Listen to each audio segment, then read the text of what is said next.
Ladies and gentlemen, good day and welcome to Q2 FY'25 earnings conference call of Gland Pharma Ltd.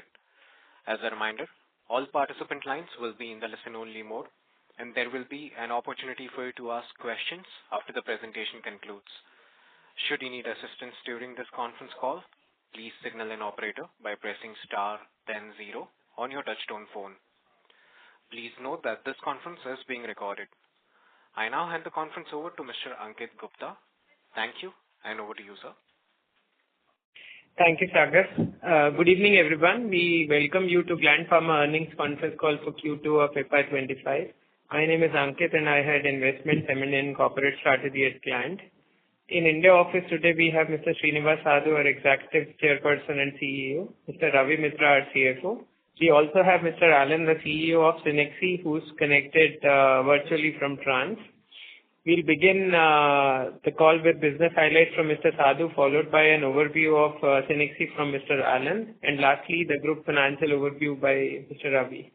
Before we proceed, I'd like to remind everyone that some of the statements made today will be forward-looking and are based on management's current estimates. These statements should be considered in light of the risk associated for our business.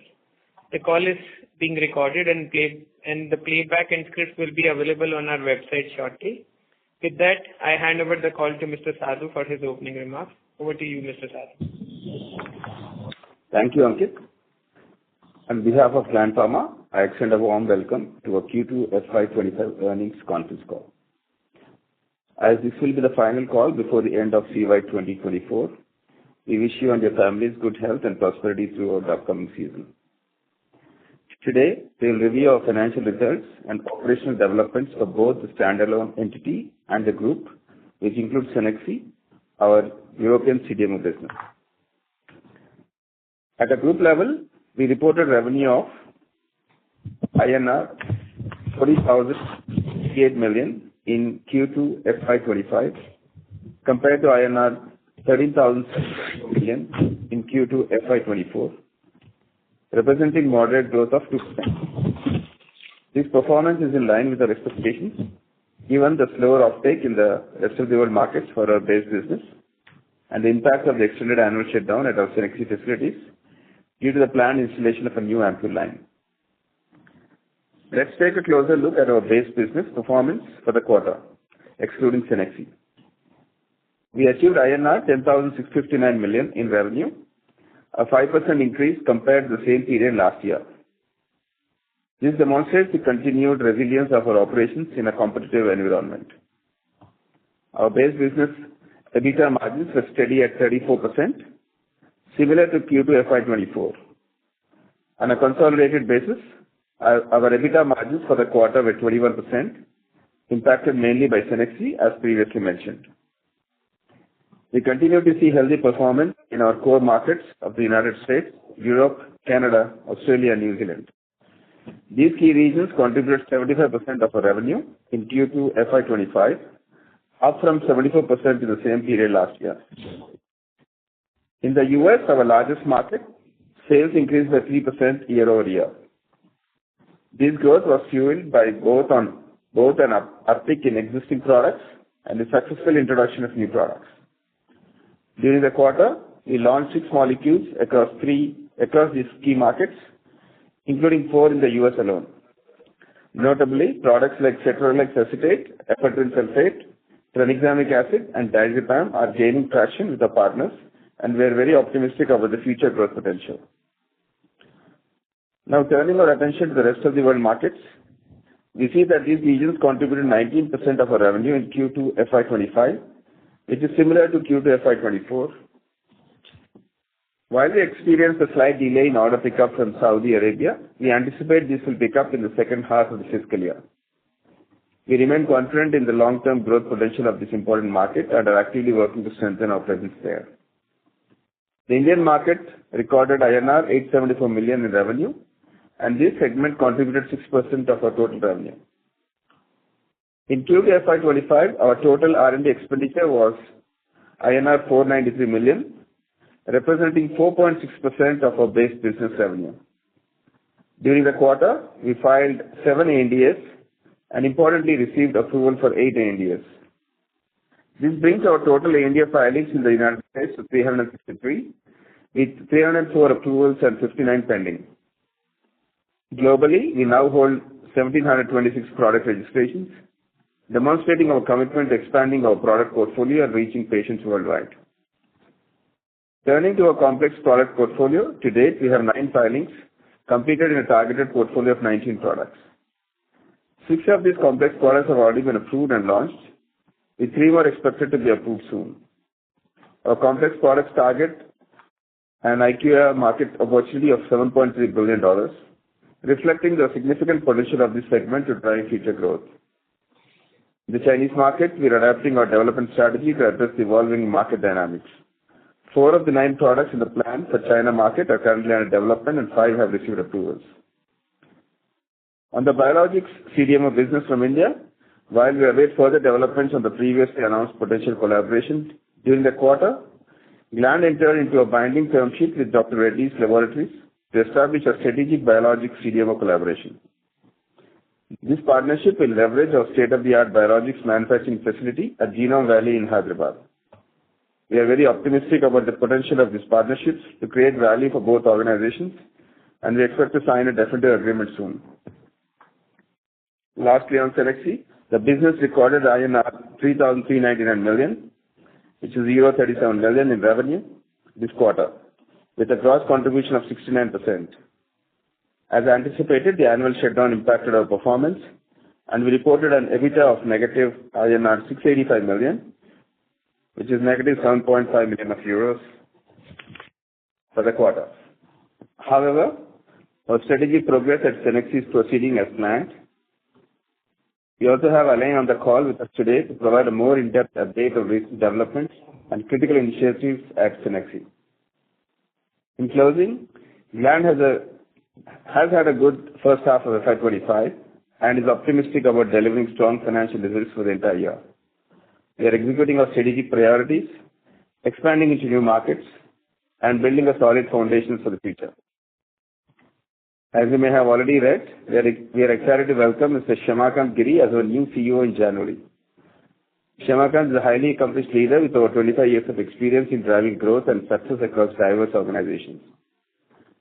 This leadership transition is a key step in our long-term strategy, ensuring continued strong leadership and execution. With that, I would like to hand it over to Alain for a closer look at Cenexi's performance. Thank you. Alain, over to you. Thank you, Sadhu, and good evening, everyone. Cenexi's performance this quarter is in line with what we communicated during our last call. The performance was impacted by the summer shutdown, during which we invested in new capacity and performed annual maintenance. From a site standpoint, first, in Fontenay, we successfully installed the new high-capacity ampoule line, which is scheduled to start commercial production in January 2025. Due to our strong oversight, the project progressed well and remains on track with our original plans, both in terms of investment and implementation schedule. This new line will significantly increase our ampoule manufacturing capacity, improve customer service, and generate additional revenue starting in 2025. Secondly, in Hérouville, validation batches for a new inactivated vaccine and an ophthalmic gel are progressing well, and commercial production is expected to begin before the end of the year. The site is still operating at low volumes. However, we continue to see new business traction. In Braine-l'Alleud, Belgium, we experienced a temporary setback caused by lyophilizer breakdown at the site. We are currently operating at full capacity with our remaining lyophilizers.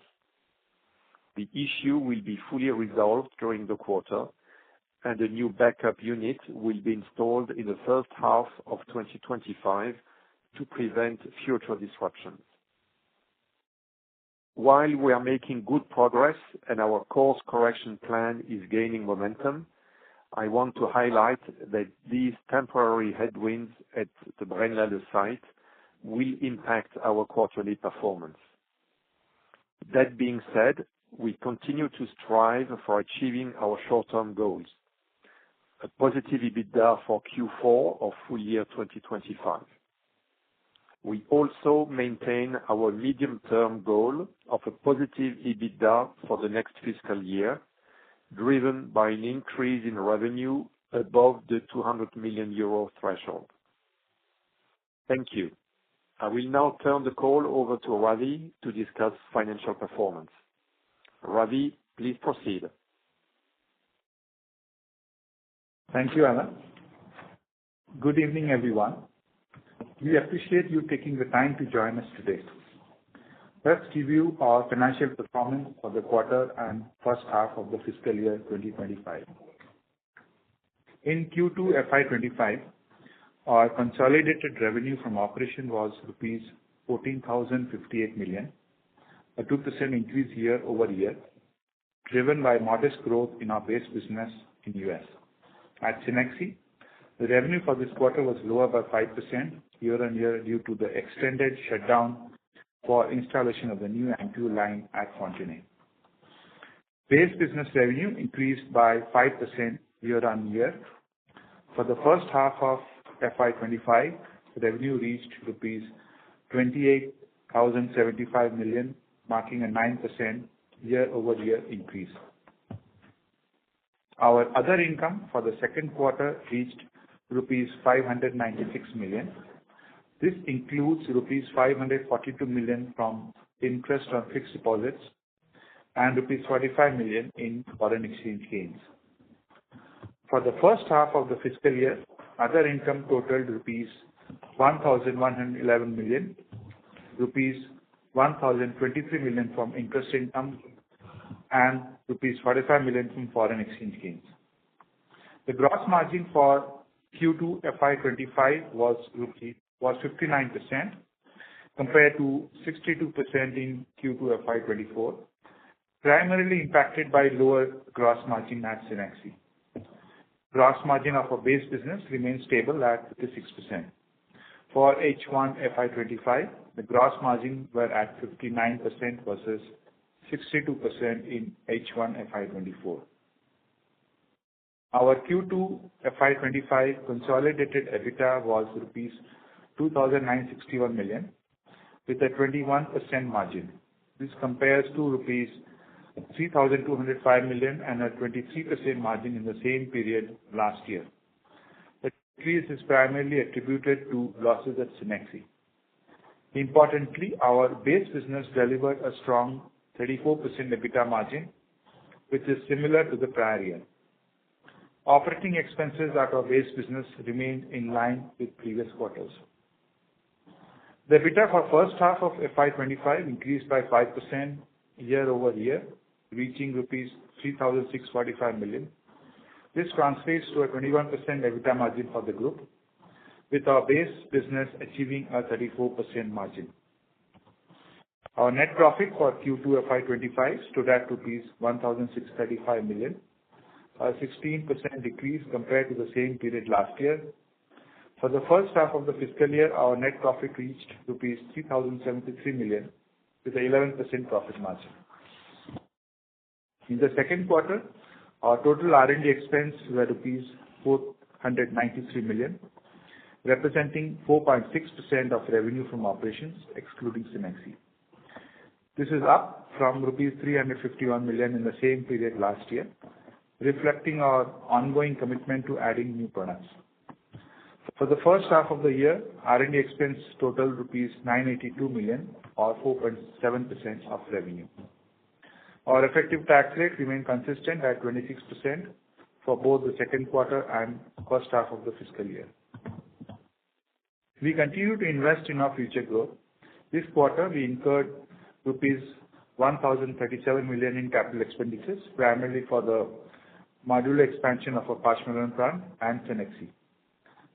This includes at Cenexi, we invested an additional euro 7.19 million, primarily towards new capacity and debottlenecking.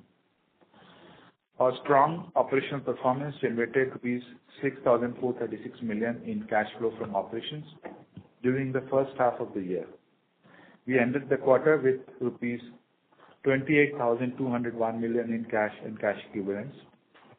After accounting for Cenexi's debt, our net cash position was rupees 25,413 million.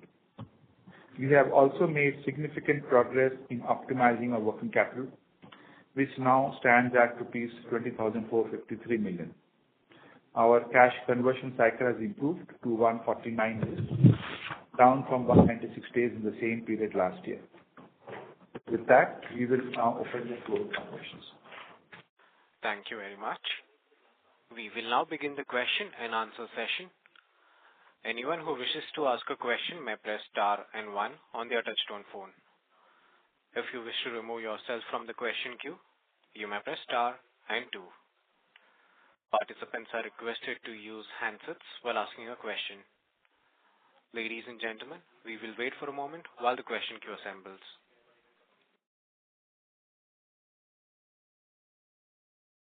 Our first question comes from Tushar Manudhane from Motilal Oswal Financial Services. Please go ahead. Yeah, thanks for the opportunity. Am I audible? Yes, Tushar, go ahead. Yeah. So first, to start with the bookkeeping question in terms of this milestone income and the profit share this quarter, if you could share.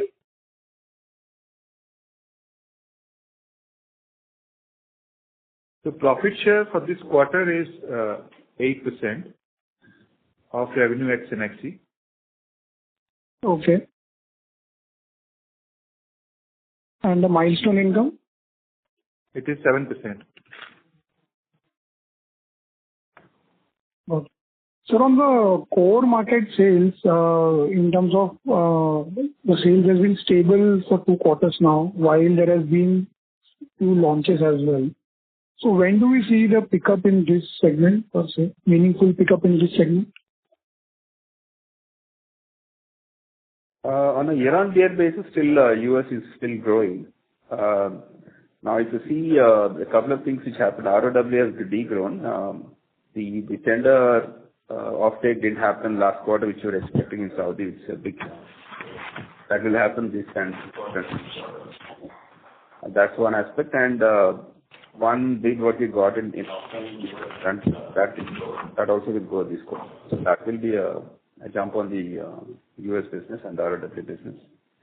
But basically, it's a steady growth which is happening. We are losing some products. Whatever we launched the last few quarters, of course, you see last quarter we launched 8 products. This quarter we launched 6. And always when you launch products, that quarter will have a higher uptake. And then it kind of reduces to a normalized numbers. So that's what will happen. But I think some products will go and will be lesser uptake and some will go. But overall, I think if you take year on year, it's about 9% growth. So let's say compared to say 32 60 crores of core market sales in FY'24, and the first half we have achieved 16. So likewise, considering these so many launches, so what kind of growth can be expected in the second half for the market?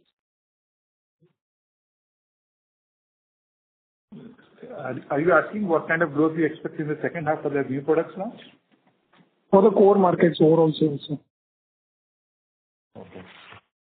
So first year we grew by 9%, and considering the factors we just discussed about ROW and US and AXA timing, we should be on a full year basis should be around what we earlier told you about single digit, low double digit kind of growth we are expecting in the single. Got it. And with respect to this biologics agreement, so this is first of all for which set of markets in first place, as in US, EU, ROW? We can't really comment on that. It's basically some of the biologic products what Dr. Reddy's is going to develop. So that's a collaboration we have done, and for now, I think that's what we could do. Okay. And tentative timeline to see the meaningful benefit or the commercial benefit from this agreement? The initial financial benefits we'll get from first quarter next year. And then, depending on the timing of the products and the development, then it will pick up. All right, sir. I have more questions. I'll join back to you. Thank you. Thank you. The next question comes from Neha Manpuria from Bank of America. Please go ahead. Yeah, thanks for taking my question. Just extending the question from the previous participant. If I look at the U.S. revenue and, strip out the profit share and milestone, it's remained at the $70-odd million for 3 quarters now, despite the fact that we have launched the number of products that we have. I didn't quite catch your comment on why you think the U.S. should pick up, and, how that low double-digit growth for the entire standalone business would come through, given if I look at the ROW business, we've been declining in the first half. So, just trying to tie in your low double-digit guidance with the fact that U.S. has remained flat for 3 quarters. So the milestone income and the launches, actually, they're not that much related. Maybe a portion of that will come from the launches, but mostly it's new contracts what you signed with that quarter. The milestones are also related to that, and also some of the CDMO, CMO contracts what you signed, we also get milestones from that. So it's not direct relation. So sorry. My question is, if I strip out the milestone and the profit share, the U.S. revenue for the last 3 quarters has been about $70 million. I'm not asking about the milestone and the profit share. And I think you did mention in the previous comment that your U.S. business should step up from next quarter. Why do you think, given that we've already seen so many launches and we haven't really seen an improvement in the U.S., what gives you the confidence in improvement in the U.S. business, X milestone and profit share? And given that, we've been flat on the U.S., how do we, plan to achieve that low double-digit revenue that you're talking about? Yeah. So one is, of course, the new launches which will happen every quarter. That's one. Second, as I mentioned, Inoxa or the new contract what you signed, it's not dispatched yet. That will happen this quarter. The Silica contract which our partner signed up. And the Saudi business, and that is not gone. So that is starting in from this quarter. So these are substantial amounts. If you see the ROW business has degrown primarily because a lot of chunk of business comes from Inoxa to Saudi. So that will keep up. Yeah. Understood. Okay. And my second question is on Cenexi. It seemed while the summer shutdown was, well articulated and we understand that, but I did see a very sharp decline in gross margins in this quarter. Usually we do like a 77% gross margin. That seems to have come off fairly sharply. If you could explain that and what we should expect from a gross margin perspective. I mean, is there any one-off in this number from a gross margin, that you've reported this quarter? Yeah, so gross margin this quarter reduction is largely because of the mix of products where in the Belgium side there has been lower uptake as compared to last year. And other sites were more or less in line with Q1. But mix of the sites will depend on, will give the gross margin overall basis. So mix is one of the reasons for reduction to 69%. And this should normalize based on the opening comment that, we have resolved the issues. Yeah, it should go back to their earlier gross margin level. Okay. And so on Cenexi, is it fair to assume that as we go back to, the 50 million euro per quarter run rate in the third quarter, we should be able to achieve break-even, in the December quarter? Would that be a fair assumption? So third quarter we will not be able to comment, but we are targeting after the new line to be up and running from January. That should definitely achieve. Okay, understood. And my last question on the CMO that you signed with, Dr. Reddy's. Are there any more talks, with any other partner on this, or you think the, tie-up with Reddy's would be enough for us to fully utilize the capacity that we have? No, so this is a open contract, so we can still get other CDMO businesses. Likewise, they can also look for other businesses. So it's not that it's fully dedicated to just Dr. Reddy's capacity. Understood. And so what would be the peak revenue potential, from this CMO opportunity with Reddy's? If you were to just put a number, I'm not asking for a timeline, but what could be the, peak revenue in your view? It's too early to comment, Neha. Understood. Yeah. Okay. Thank you. Thank you so much, sir. Yeah. Thank you. The next question comes from Bino Pathiparampil from Elara Capital. Please go ahead. Hi. Good evening. Starting with this Dr. Reddy's contract, is it for the entire API formulation, etc., or will it be just a formulation? It's mostly a drug substance. API. Yeah. Okay. And would it be for the semi-regulated markets or regulated markets? Hi, Binu. This is Ankit. So, it doesn't specifically mention as to what markets it could cover. They are developing products for the global markets, and our site is also designed to service all kinds of markets. So at some point in time, it will be a combination of both semi-reg markets and reg markets, but let the fine print come and we'll be able to discuss more specifics then. Okay, got it. Second, I didn't quite understand what's the issue with Saudi business. Could you please explain what exactly happened? No, so we did win the tender in Saudi. Some of the products offtake has happened. In Oxa, the offtake has not happened. The quantities from the previous supplies what we made with the previous tender, that was still there. The stocks were there. So that offtake will start happening from end of this quarter. Okay. It's just that it didn't sell in the earlier quarter. There was no specific incident per se. It's just the timing, yeah.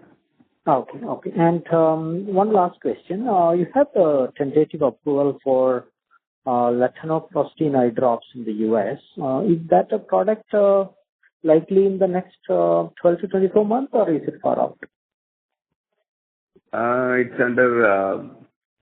it's a paragraph for product, so we can't comment too much on it. Okay. Thank you. Thank you. The next question comes from Jinesh Shah from RSPN Ventures. Please go ahead. Yeah. Okay. So thanks for the opportunity. So my first question was with respect to the Cenexi business. As you mentioned that we'll be able to do the break even for the EBITDA probably by quarter 4. So I would just like to know about the outlook for the EBITDA margins with respect to the Cenexi business, that how we are looking for the next year and onwards with respect to EBITDA margins. What is our vision in that?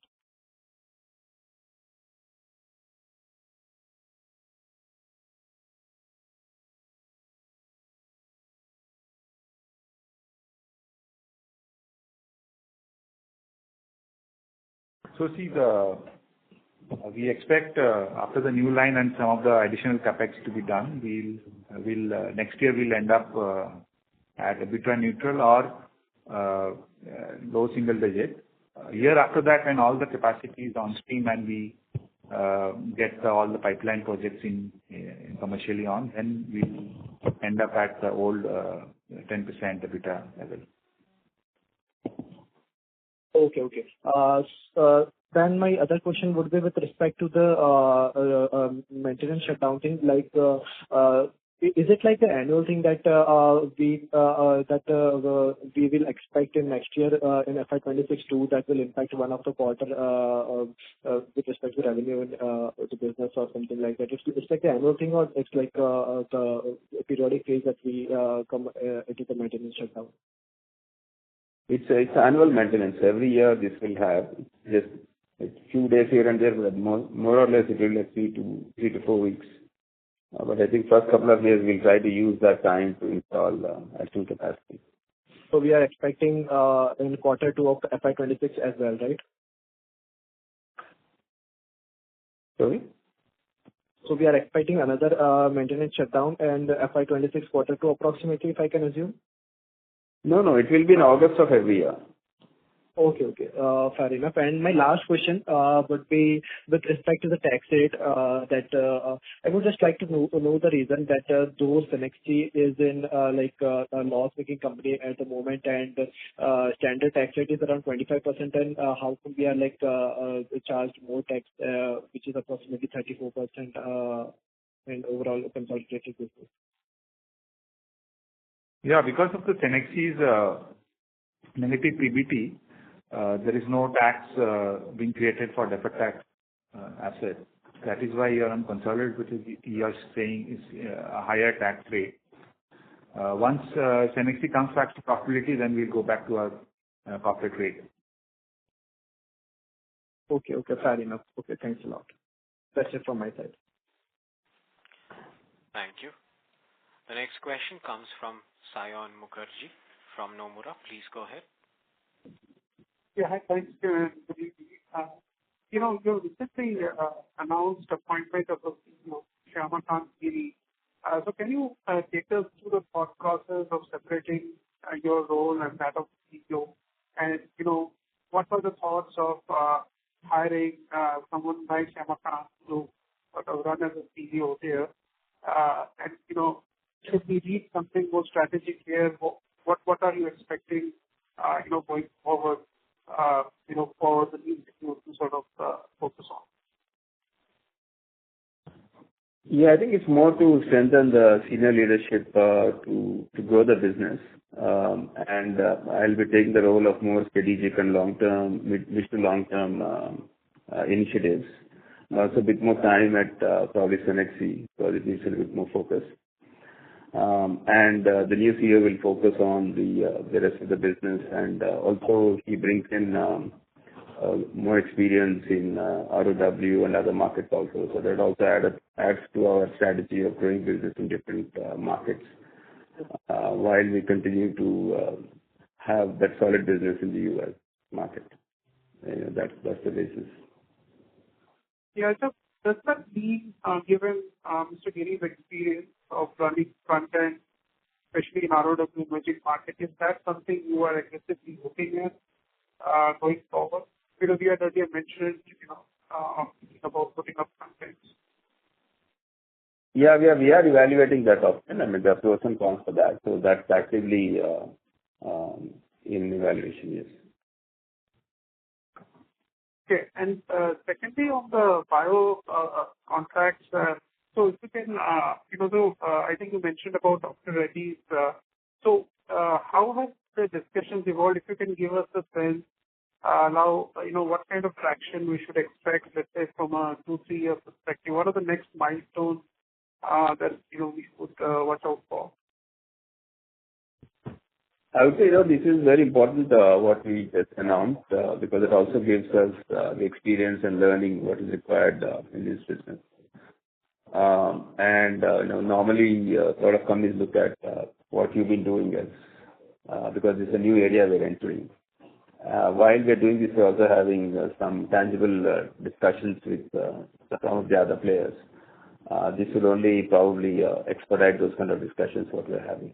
So while we can't put a number to it, but it's definitely one both from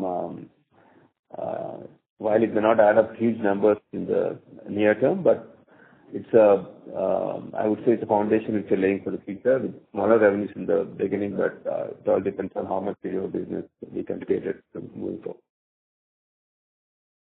Oh, sure. Thank you. Thank you. Thank you. The next question comes from Vivek Agarwal from Citigroup. Please go ahead. Hi, thanks for the opportunity. My question is related to US business. So in first half, is it possible for you to quantify the contribution of new products in the US revenue? Basically, how many you might have launched around 10 products, right? So what is the current contribution in the one revenue? The total contribution for the first half, I think, is around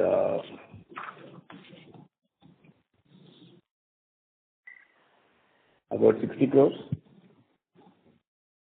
Okay, so new product contribution is 60 crores. Okay, and Second question is how the volumes have grown as far as the rest of the products in the US, right? Or the base product, baseline products in the US.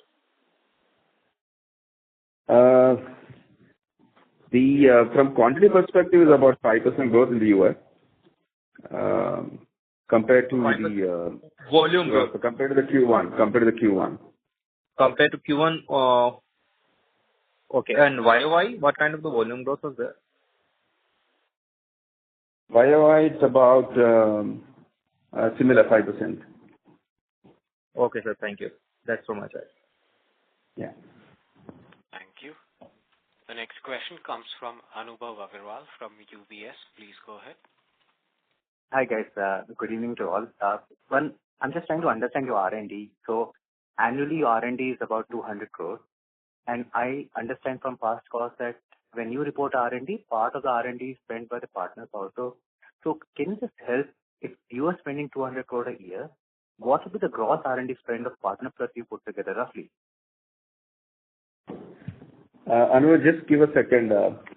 Vivek, just correct it. I think year on year, the growth based on the volume is about 13%. 5% is quarter on quarter, but year on year it's 13%. Quantity increase. Vivek is you want me to repeat the question? Anubhav, can you repeat now? Yeah, absolutely. So my question was on R&D. So Gland R&D annually is about 200 crores. And my understanding was, and you can correct it, that when for any ANDA that you submit on an average, part of the R&D is reported by you, part of the R&D is spent by your partner. So on a gross basis, the R&D is higher. So I'm just trying to understand when annually your R&D is about 200 crores, your partner and you put together on an average, what would be the gross number? No, so our partner won't put anything into our R&D. It's 100% our R&D, of course. So I'm just trying to understand. So you filing about 30 products annually and you're spending about $25 million on R&D? That's correct. So how are you, I mean, you're effectively spending $1 million per product per ANDA, give and take, right? And that's a huge payback period. So why are you only filing, I mean, given your cash book, etc., why are you not selling 2 times the product or 3 times the product? Opportunity is not small. So just trying to understand first versus all other companies that we track, $1 million per ANDA is the lowest, I think, that we see in Gland.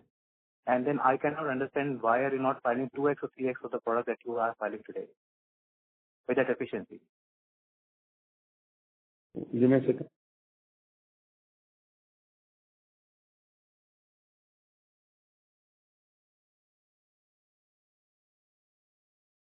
So one is, of course, what is the pipeline left, right? We already filed 350 products. There's not much pipeline left. That's one. Second, a lot also is going into complex products. That takes larger number of people compared to this. And we also we have to balance between your fixed cost and your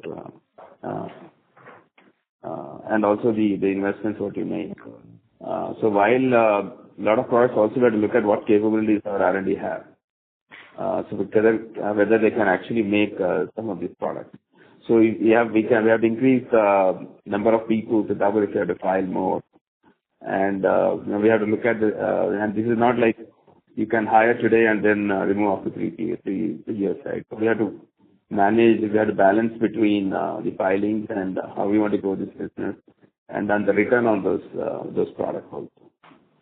But can I ask you one more question on this? But effectively, if you're spending only $1 million per product, I mean, I think you'll be easily able to recover that. There is no question about you having to fire people after 2-3 years, even if there is a miss on few products. I'm not able to understand that if you're spending $1 million per hour, $2 million as a capex per product, that in the injectable field with that margin that you have, you're not even able to recoup the investment. So where does the doubt come in from?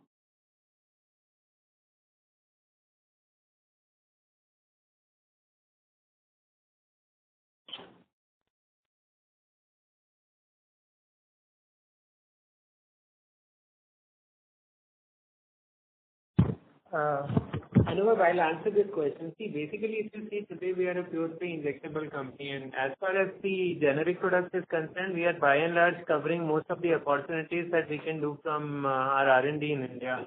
We can't do certain set of therapeutic categories because of contamination or whatever issues, but outside of that, whatever is the addressable market for us, we are doing it from the R&D capabilities in-house. The way we want to fund the future growth is also to look at outsourcing models and maybe co-development models wherein we can partner with somebody who's more specialized in doing those developments and sort of apportionate more budgets and capital investments to that side rather than building it only on the organic R&D side. One, it will speed up the overall process of getting approvals, and second, it will also improve the overall value chain of the products which are going to come on stream for us in the future. Sure, guys.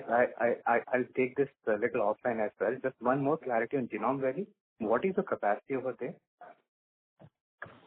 So it's about 8,000 liters of drug substance capacity, and we have only used 30% of the site. So capacity can actually go up very significantly. It has quite a lot of unused land, but today the installed capacity is about 8,000 liters, and it is a mammalian capacity, single-use bioreactor. And for this 8,000 liters, what will be equivalent gross block here? I mean, what kind of investment would have gone in to create this capacity? We have invested close to 300 crores on the site. Okay, sure. Thank you, guys. Okay. Thank you. The next question comes from Aditya Pal from MSA Capital Partners. Please go ahead. Hello. Thank you so much for the opportunity. So, couple of questions on Cenexi. So, was just seeing in Q2, the overheads in Cenexi P&L has come down. Anything that the management has undertaken, any strategy, downsizing, anything that you can highlight on that?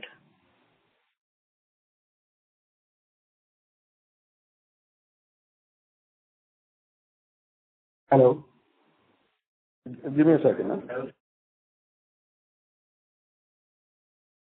So, the overhead reduction is purely a function of the site running for 2 months instead of 3. And what happens is, while we have a fixed cost structure which will not be impacted by a month of shutdown, but there are certain other additional costs which come into play when the site is up and running, say the contract labor and multiple such allied costs. That would not form part of the P&L because the site was not running for, let's say, 3 to 4 weeks. Okay, so this will again go up once we start operating at the normal periods. Yeah, probably for that we should look at the Q1 numbers. Q1 kind of expense base is what we would have in future as well, but obviously the revenues would go up because our month-on-month run rate is now picking up significantly. In fact, September and July were very decent in terms of the monthly run rates we had from the site. Understood. And just to double click on the previous participant's question, there was a question that about Cenexi break-even period, and once the EBITDA starts to mature, that is in year 2, FY'26, FY'27, and you had said that this particular company will be generating anywhere between low double digits EBITDA margin.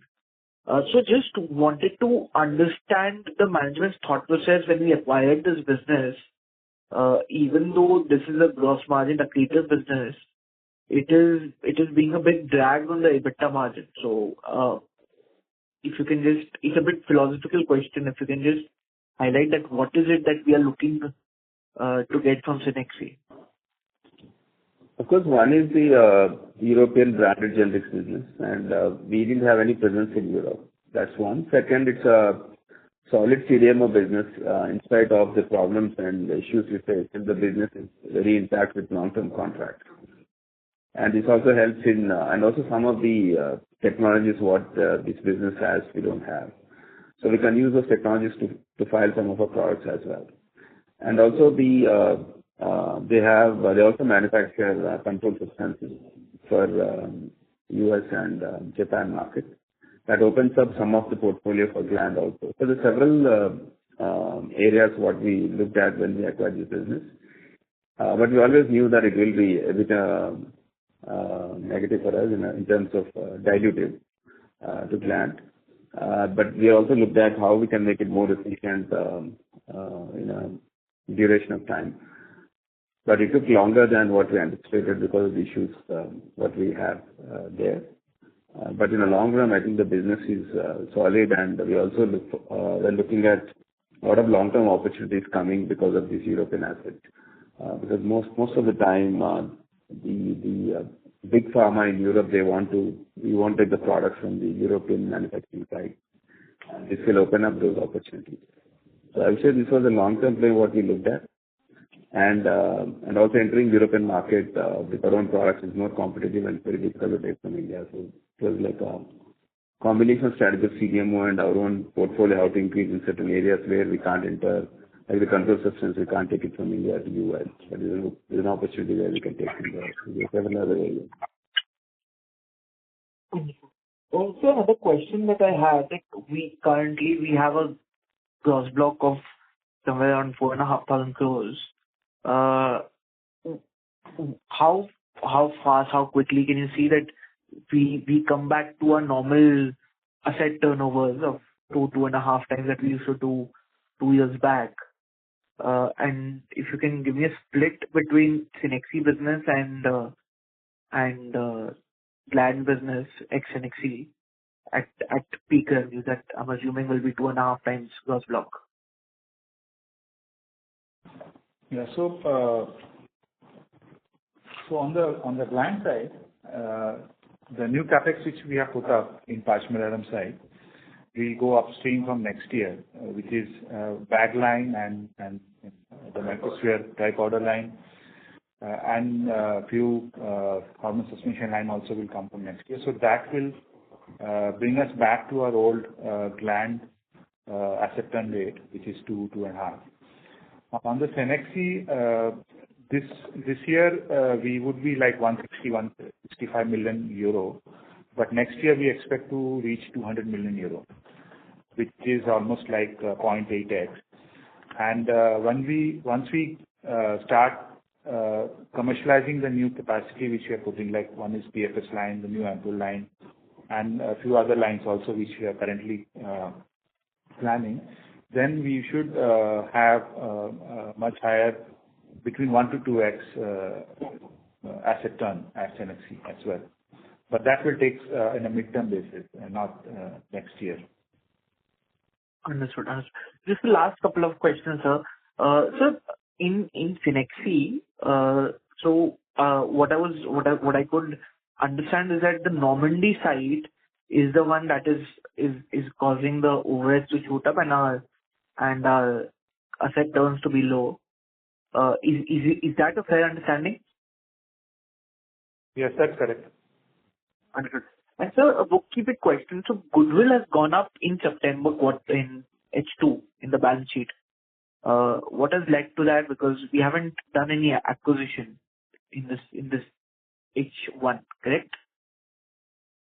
So your voice is breaking. Can you repeat that question? So my question is, goodwill has gone up from March to September in the balance sheet. So. Okay. Oh, it's just an exchange difference. Okay. Understood. That's it from my side. Wishing you all the very best.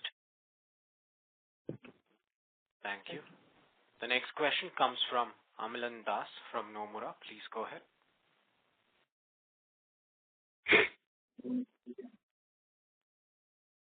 Mr. Hi, Das? sir. Sir, my... Yes, sir. Audible? Yes. Yeah. Hi, sir. My question is regarding the ROW markets. Except the Saudi Arabia market, how has been the performance in the other ROW markets like Latin, and what is your outlook regarding these markets?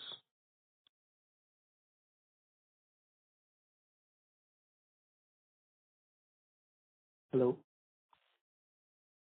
Give me a minute.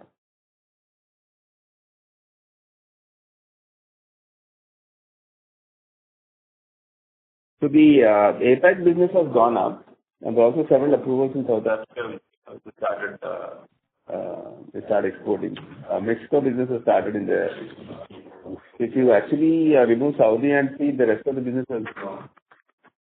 But once this comes back, then I think overall ROW business will back on track a little. Sorry, sir, I dropped in between. I couldn't hear. Could you just repeat once? I'm sorry. Oh, you dropped off? Yeah, your voice dropped in between. I couldn't hear. Could you just repeat once?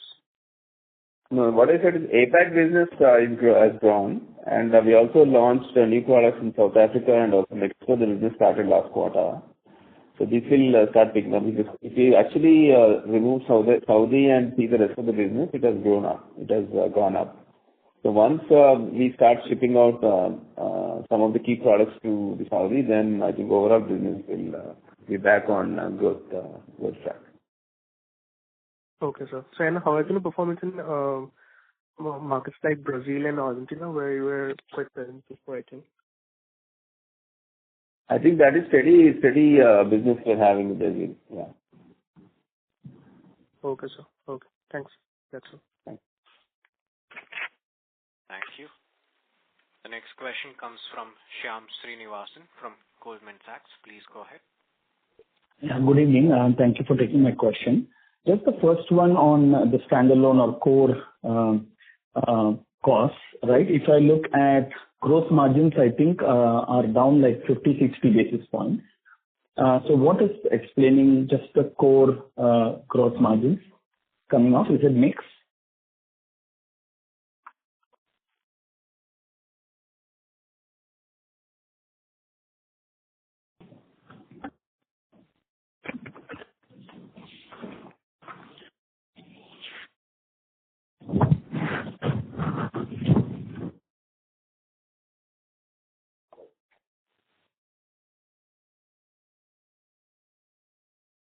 So as compared to Q2 of last year, it has come down by 1%. And that's largely a factor of mix, which you rightly said, and also the profit share and element on that. Got it. So this is, say, something like Enoxa or any of those products which are higher in contribution today versus last year. Yeah. But as compared to Q1, our gross margin has gone up actually from 53%. Correct. Yeah. So what is driving that QOQ improvement? So that's the mix actually. Okay. So versus last year, the mix is inferior, but versus quarter one, it's better. Yeah. Got it. And if I look at core margins have remained flat YOY, so and R&D has gone up 40%. So other expenses excluding R&D is actually down quite a bit. Even quarter QOQ is down 20%. So is that sustainable or is there any one-off there in terms of the lower cost, lower other expenses?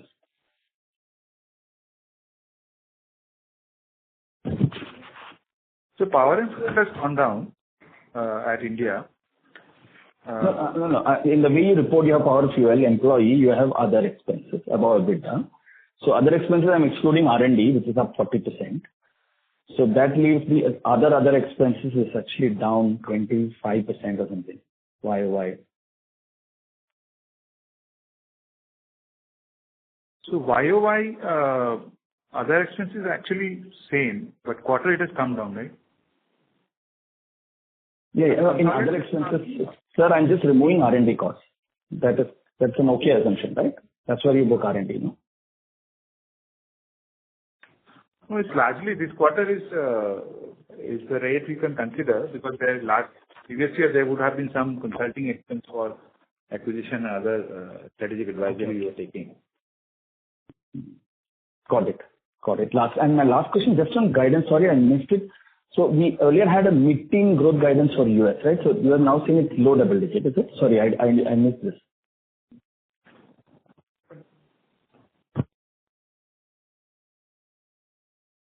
That's right, Sam. We are seeing low double digit as the top line growth expected.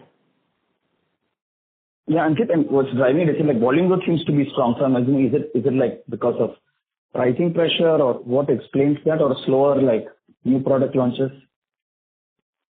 Yeah, so it's going to be a combination of new launches which are stated to be done in H2 of this year, and then at the ROW level we did talk about the Saudi Arabia business which is going to get back to normal. There were certain sales to Q3 and Q4 which could pick up. A combination of new launches, a steadiness in base business, and the pickup in ROW would drive this growth. Understood. Thank you and all the best. Thank you. Thank you. The next follow-up question comes from Neha Manpuria from Bank of America. Please go ahead. Yeah, just a follow-up question on the CMO biosimilar business. What is the cost that we are booking for quarter, in terms of the, burn from this capacity? But once the, contributions from Dr. Reddy starts coming, so is it fair to assume that we'll be able to achieve, break even on the cost starting FY'26? So the biologics you are asking on? Yes.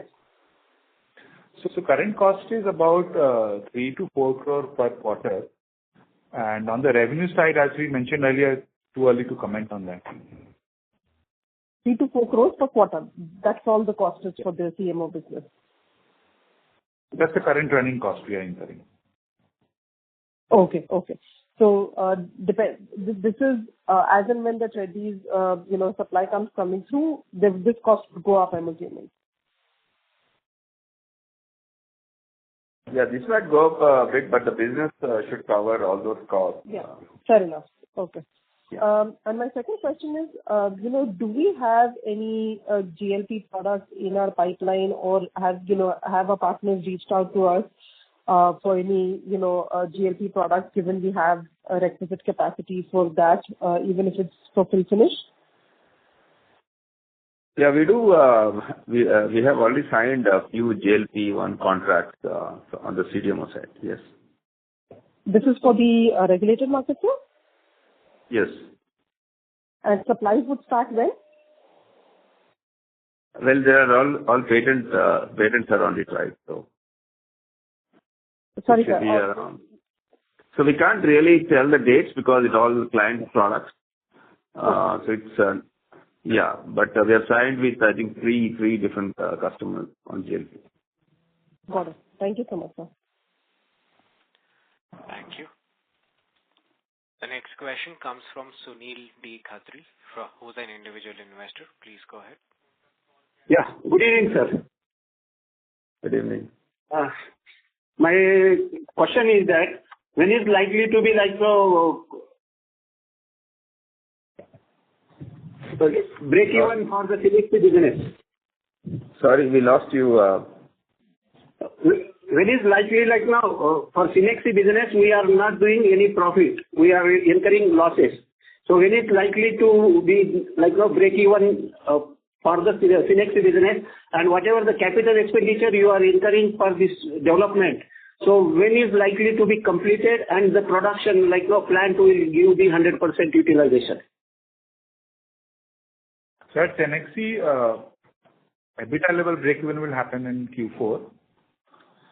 And the capex cycle would complete in next 1 to 2 years' time. 2 years' time? 1 to 2 years. More than 1, less than. Your India operations are good. Actually, they are making the Cenexi is making a drag on the balance sheet. Yeah. So as Mr. Sadhu mentioned, that business is very solid there, and we need to invest and improve our capability, and then the performance will surely follow. So you mean to say that it will take another 1.5 years to 2 years to go the plant on stream or 100% utilization for Cenexi? No. Currently, some of the plants are already well utilized. There are two plants which are not 100% utilized. So there are several technology transfers which are happening. So by the time those gets commercialized, it will take a year or so. So what we are saying is, while we want to invest for the new capabilities there, of course, business somebody is mentioning about GLP capabilities also. There is also demand for that in European markets. So we're also looking at investing in those new capabilities for the future growth of the next industry. But for the current capacities, a couple of plants are already fully utilized, and a couple of plants, there are projects which are getting transferred. So by the time those get commercialized, it will take for a year. And that's why we are saying, by next year, first quarter, we'll be able to neutral. Okay, sir. Okay, thank you. Yeah. Thank you. Ladies and gentlemen, we would take that as our last question for today. I now hand the conference over to Mr. Ankit Gupta for closing comments. Thank you everyone for joining us today. We appreciate your participation and the questions during the call. If you have any follow-on questions to this, please feel free to reach out to us. Looking forward to interact with you in the next quarter now. Thank you. Thank you. On behalf of Gland Pharma Ltd, that concludes this conference. Thank you for joining us. You may now disconnect your lines.